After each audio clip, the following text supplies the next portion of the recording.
اور اب دیکھنا پھر یہ ہوگا کہ ٹی ٹی پی والے اس حوالے سے کیا کہتے ہیں، کیونکہ بنیادی طور پہ ایاز صاحب کو بھی پتا ہوگا جب کوئی بھی شخص باہر سے آتا ہے کسی ایک مخصوص علاقے میں، وہ بنیادی طور پہ پھر اس کے رحم و کرم پہ، اس قبیلے کے رحم و کرم پہ ہوتا ہے۔ اچھا مختصراً ایاز صاحب، اگر لیٹس سے کہ مذاکرات کوئی نتیجہ خیز ثابت ہوتے ہیں اور ہتھیار بھی جو ہیں وہ رکھ دیے جاتے ہیں، جنگ رک جاتی ہے، تو پھر ان غیر ملکیوں کو یہاں پہ کوئی مستقل سکونت کا کوئی طریقہ کار کیا جائے گا؟ اس کا کیا ایک آپ دیکھتے ہیں ان کا؟ کیونکہ ایک ذہن میں سوال اٹھتا ہے کہ آخر یہ جائیں گے تو کہاں جائیں گے؟ کیا ان کو افغانستان بھیجیں گے، ڈیپورٹ کریں گے؟ یہاں پہ ان کو کیا، اس کا حل کیا ہوگا؟ ان لوگ اور کافی بڑی تعداد میں یہ لوگ جہاں سے آئے ہیں وہاں چلے جائیں، ان کا کوئی کیسے جائیں گے؟ دیکھو ہم نے تو ٹھیکہ نہیں لیا کہ وہ خواہ مخواہ اس کے بعد بھی ہمارے یہاں رہے، وہ آئے کسی غرض کے لیے تھے، کسی مقصد کے لیے۔ اب اگر صلح ہو جائے تو صلح کے بعد تو انہوں نے اپنا راستہ نکالنا ہے۔ تو راستہ کیا افغانستان کی طرف جائے گا؟ ایک راستہ یہ ہو سکتا ہے کہ وہ ملک ان کو واپس لے لیں، کہ اپنے اپنے ملکوں میں واپس جائیں، قانون کو پراپرلی ڈیپورٹ کر کے یہاں سے۔ دیکھیے وہ تو حکومتوں کا کام ہے نا کہ اس کے لیے طریقہ کار کیا اختیار کیا جاتا ہے، لیکن جو شخص یہاں پہ غیر قانونی طور پہ آیا ہوا ہے اس کو اسی ملک کے حوالے کرنا ہی میرا خیال ہے پہلی آپشن ہے۔ اتنی بڑی پرابلم نہیں ہے، آپ اس دوسرے بڑے ایشو کو اس کے ساتھ بہت کم لوگ ہیں، گنتی کے لوگ ہیں، اور جیسے امتیاز صاحب نے کہا یہ دوسرے لوگوں کے جو لوکل ہے ان کے رحم و کرم پہ ہے۔ اگر آپ نے ان کے ساتھ معاملہ طے کر لیا تو جو غیر ملکی ہے وہ کوئی مسئلہ ہی نہیں، اتنا بڑا ایشو نہیں ہوگا۔ آخر میں ٹائم کیونکہ بہت کم ہے، ایاز صاحب آپ سے مختصراً ایک سوال کروں گا، کتنا آپ اس کو چانس دیں گے کہ مذاکرات کی کامیابی کو کتنا آپ سمجھتے ہیں کہ ممکن ہے یہ؟ اگر حکومت مخلص ہے، یہ بہت بڑا اگر ہے، اگر حکومت بالکل صحیح سنجیدگی کے ساتھ یہ مذاکرات کر رہی ہے تو اس کے بالکل واضح امکانات ہے کہ یہ کامیاب ہوگی، لیکن اگر اس خلوص میں، نیت میں خلوص نہ ہو تو پھر تو ظاہر بات ہے اکثر تھوڑا اس کی وضاحت اگر کر دیں نا، کیونکہ مذاکرات پہلے بھی ہوتے رہے ہیں، کیا اس بار جو مذاکرات ہیں اس میں کس قسم کا خلوص کی آپ توقع کر رہے ہیں حکومت سے؟ دیکھیں اگر میں حکومت یا پرائم منسٹر کے قریب ہوتا، وہ میری بات مانتے، تو میں اسے تجویز کرتا کہ آپ 2-3 چیزیں تو بغیر کنڈیشن کے آپ کر لیں، جس سے ایٹماسفیئر بہت بہتر ہو جائے گی۔ وہ بہت چھوٹی چیزیں ہیں لیکن لوگ خوش ہو جائیں گے۔ مثلا وہ چیز یہ ہے، ہم شریعت کی بات کرتے ہیں، فاٹا میں آپ کا آئین تو نہیں ہے، اس تفصیل میں نہیں جاتے، 247 آرٹیکل کا ذکر ہو گیا، وہاں پہ FCR ہے، FCR کے اندر کئی شکے ہیں جن پہ ہمیں سیریسلی ان لوگوں کو اعتراضات ہیں۔ زرداری صاحب جب صدر تھے انہوں نے اس میں امینڈمنٹ بھی کیے لیکن امپلیمنٹ نہیں ہوئے، تو اب وہ شکے بجائے امینڈمنٹ کے آپ شریعت کے روح کے مطابق کر لیں تو ایک پیغام مل جائے گا کہ آپ نے صرف فاٹا کے لیے، ایگزیکٹلی صرف فاٹا کے لیے، اس میں آپ کو آئین میں بھی چھیڑنا نہیں ہے، پارلیمنٹ سے بھی اپروول نہیں لینی ہے، صدر کے دستخط۔ اور کیا آپ حکومت کی سنجیدگی کی؟ دوسری، فوج پہ، فوج سارے فاٹا کے لوگ کہتے ہیں کہ یہ نکل جائے، لیکن اب چونکہ حالت جنگ ہے اس میں نہ نکل سکتے نہ نکلنا چاہیے، لیکن جو پبلک ڈیلنگ ہے، سڑک کے اوپر پاٹک لگائی ہے، چیکنگ کرتے ہیں، وہ پولیٹیکل ایجنٹ سسٹم کو دے دے، ان کے پاس سول آرمڈ فورسز ہے، that will send it another very good signal۔ تیسری بڑی بات، ان لوگوں کا بے تحاشا نقصان ہوا ہے، جانی بھی مالی بھی، ان کے کمپنسیشن کا ایک پیکج تیار کر کے دے دے، اس سے اتنا بڑا پازیٹیو امپیکٹ ہوگا کہ میں کہتا ہوں کہ شاید یہ امپیکٹ جو نیگیٹو ہے یہ آدھی ختم ہے۔ چلیں، یہ تو حکومت کی سنجیدگی کی ایک مثال ہو سکتی ہے۔ اگر ایسا ہو تو گل صاحب آپ کیا ایکسپیکٹ کرتے ہیں کہ حکومت کی طرف سے کس قسم کے جسٹر جو ہیں اس کی سنجیدگی کو ثابت کر سکیں گے؟ دیکھیے اگرچہ مذاکرات کی بنیاد تو غلط ہے، آئینی نہیں ہے میں سمجھتا ہوں، لیکن پھر بھی ہمیں دعا یہ کرنی چاہیے کہ یہ قدم ہمیں کسی سمجھوتے کی طرف لے جائے تاکہ لوگوں کا جو خون بہہ رہا ہے وہ بند ہو، یا جو تباہی ہو رہی ہے اس کا سلسلہ رکے۔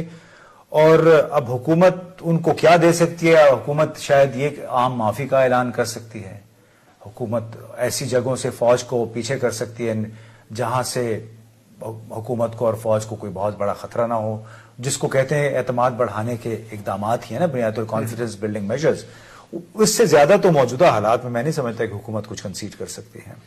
آپ کی کیا توقعات ہیں وفاقی حکومت سے اعجاز صاحب کہ ان مذاکرات کی کامیابی کے لیے حکومت ابتدائی طور پہ کس قسم کے مثبت میسیجز دے سکتی ہے؟ میری دانش میں تو جو اس کے لیے کوئی ٹائم لائن دینی ہے نا جی، یہ اصل میں کوئی مہینوں پہ مشتمل نہیں ہونی چاہیے. یہ 2 سے 4 ہفتے کے اندر اس سارے کام کو کرنے کی پہلی منصوبہ بندی کرنی چاہیے. اس کے بعد سیریسلی سیز فائر کی طرف چلے جانا چاہیے. اور باقی چیزیں میں سمجھتا ہوں کہ جب ان کی طرف سے کوئی بات سامنے آتی ہے اس کے حساب سے آپ اپنی سنجیدگی کا بھی اظہار کر سکتے ہیں، اور قوم جس ذہنی کرب اور جس تکلیف سے مبتلا ہے وہ بہت سپورٹیو ہوگی. کوئی چیز دینی ہو نا اگر یعنی حکومت پاکستان کی طرف سے تو لوگ بہت خوشی سے اس چیز پہ آمادہ ہوں گے. یہ تو ظاہر ہے کوئی بہت بڑی بات نہیں ہے جو فاٹا کے اندر قوانین لاگو ہیں، ہم کو کم از کم 30 سال سے سن رہے ہیں کہ وہ اس میں تبدیلی چاہتے ہیں، تو وہ تبدیلی کر دی جائے. یہاں تک کہ وہ سیٹلڈ ایریا، اگر فاٹا کے بھی ہماری طرح کے لوگ ہیں نا تو ان کو کیا سیٹلڈ ایریا جیسے سارے حقوق اور اختیارات نہیں مل سکتے؟ اس پہ بھی پوری سنجیدگی سے سوچنا چاہیے. کیا ایک تاثر یہ مل رہا ہے کہ شاید جو ہم باتیں کر رہے ہیں یہ تو وہ چیزیں ہیں کہ جو طالبان کے علاوہ بھی حکومت پاکستان کو کرنی چاہیے، تو آپ کی نظر میں کیا طالبان اس وقت قبائلی علاقے کے لوگوں کی نمائندگی کر رہے ہیں؟ نہیں، طالبان اس علاقے کی نمائندگی نہیں کر رہے ہیں، لیکن وہ چونکہ اس علاقے کو کسی نہ کسی طریقے سے آکوپائی کیے ہوئے ہیں، اچھا، اور وہاں سے بہت ساری نقل مکانی ہو چکی ہے، اور جو وہاں لوگ رہ رہے ہیں ایک دو چیزیں جو آپ سمجھتے ہیں طالبان کو کرنی چاہیے مذاکرات کی کامیابی کے لیے، اچھے آغاز کے لیے، ایک دو چیزیں. مثلا میں تو یہ کہتا ہوں کہ وہ آج کے بعد یہ اعلان کر دیں کہ سیز فائر ہوگا. پہلی بات تو وہ یہ حکومت بھی اعلان کرے، جی ہاں، اور وہ بھی کریں. ٹھیک ہے جی، یہ سب سے بڑا جسر ہو. بہت شکریہ اعجاز چودھری صاحب، امتیاز گل صاحب، یار وزیر صاحب. ناظرین، مذاکرات کا عمل تو ابھی شروع ہی ہوا ہے، اور شاید ان مذاکراتی کمیٹیوں کی ابھی باقاعدہ طور پہ سیٹنگ بھی نہیں ہوئی اور ملاقاتیں بھی نہیں ہوئی، مگر توقعات بہت زیادہ ہیں، عوام کی بھی، حکومت کی بھی، اور یقیناً جن سے ہم مذاکرات کرنے جا رہے ہیں ان کی بھی کچھ توقعات ہوں گی. عوام تو یہی امید کر سکتے ہیں کہ امن اور امان رہے اور وہ ان کی زندگیاں اور ان کے اثاثے محفوظ رہیں. اللہ ہمارے ملک پر کرم کرے اور رحم کرے. مطیع اللہ جان کو اجازت دیجیے. اللہ حافظ.